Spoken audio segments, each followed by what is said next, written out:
है इधर। तो ये देखिए आज हमने बहुत जल्दी चाय बना दिया। जिसको जिसको पीना है आ जाइए। अच्छा अच्छा नहीं, वो भी एक गिलास चाय हम पीते हैं। पहले हस्बैंड जी को देंगे। देखिए आलू भी छिल रहे हैं, जा रहे हैं भुजिया रोटी बनाने।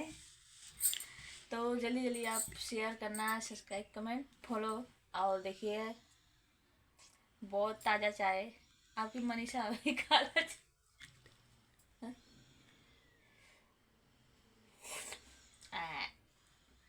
हाँ जी भी जल गई। तो आप लोग लीजिए, पी लीजिए। काला चाय हम पीते हैं।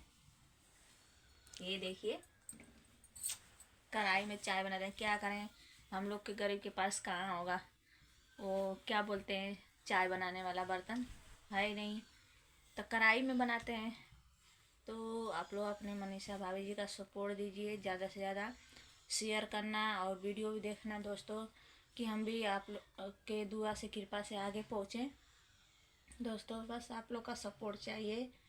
तो ज़्यादा से ज़्यादा सपोर्ट देना और शेयर करना, कि हम भी दो पैसे कमाएं, मेहनत करें, अच्छा से अच्छा वीडियो बनाएं दोस्तों। और अच्छा मतलब हम भी सामान खरीद के तब बनाएं, बढ़िया बर्तन में खाना पीना बनाएं। बहुत पुराना बर्तन है। लीजिए पी लीजिए, बाय।